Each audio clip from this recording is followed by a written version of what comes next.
covered by the Uniform Code of Military Justice. So just like those who are not gays and lesbians, if there were conduct problems, then the conduct problems would be looked at, but people would not be judged on who they are. And I just want to end by saying, Barry Goldwater once said, you don't have to be straight to shoot straight. And I think he was right, and I believe we should open up our military. So, Senator Clinton, the question was your husband's decision to allow this don't ask, don't tell policy to go forward? He was president of the United States. He could have changed it.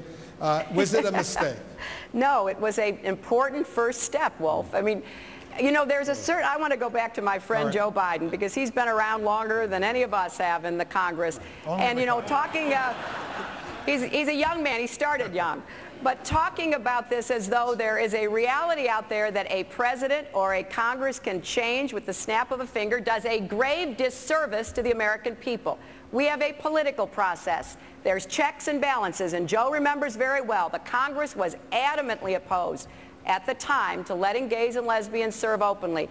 Don't ask, don't tell was the compromise policy. But you know, Senator Biden, there are still a lot of military commanders out there, including the current chairman of the Joint Chiefs of Staff, General Peter Pace, who say keep the current policy, don't ask, don't tell. It would be demoralizing, it would be bad for military readiness to change that policy and let gays and lesbians serve openly in the U.S. military. Peter Pace is flat wrong. I've been to Afghanistan, I've been to Iraq 7 times, I've been in the Balkans, I've been in these foxholes with these kids, literally in bunkers with them. Let me tell you something. Nobody asked anybody else whether they're gay in those holes, those foxholes. Number one. Number two, our allies, the British, the French, all our major allies, gays openly serve.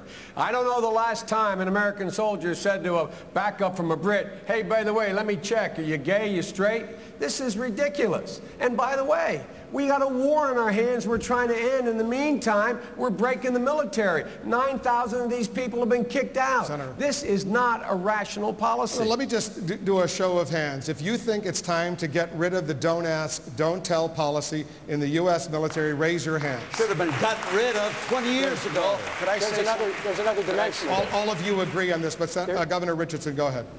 I love all this parsing and senatorial courtesy, and on the one hand, on the other hand, here's what I would do. I would do what I did as governor of New Mexico. One, I would move in the Congress for a hate crimes law. I would have domestic partnerships. I would have civil unions. I would initiate laws that practice non-discrimination on the basis of sexual orientation.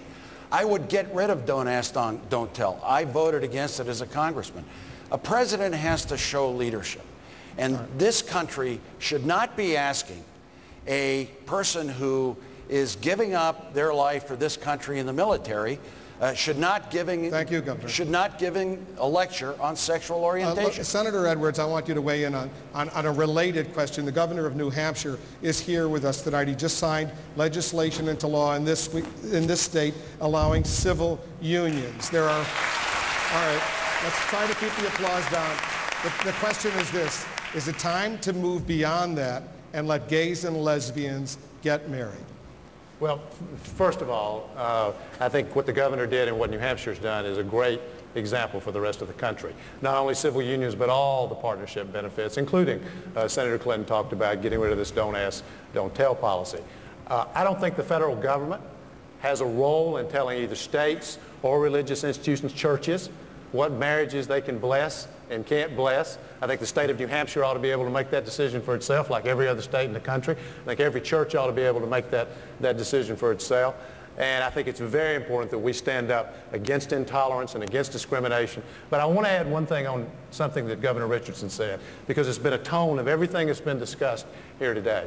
The place that I differ with Senator Biden, Senator Clinton, and I guess to some extent Senator Obama, and I agree with Governor Richardson. It is the job of the President of the United States not to legislate, but to lead. Right. And voters need to ask themselves, who's most likely to end the war in Iraq? Who's most likely to lead on health care? Right. Who's most likely to lead on immigration, which is what you just asked about? We got to move on to the next question. Let me throw it back to Scott. Senator Gravel, if you are elected president, how, if at all, would you use former President Bill Clinton in your administration? How would I use him? Well, I'd send him as a roving ambassador around the world. He'd be good. He could take his wife with him. He'll still be in the Senate. But, you know, but I'd be careful with the president, former president, because I know he wimped out with respect to gays in the military. I had only wished that he had been like Harry Truman, who stood up to Omar Bradley when he integrated the services, which made possible for Colin Powell to now stare down the President of the United States when the President should have demanded immediate integration. That's what can we do? But under supervision, I think he'll do okay. Governor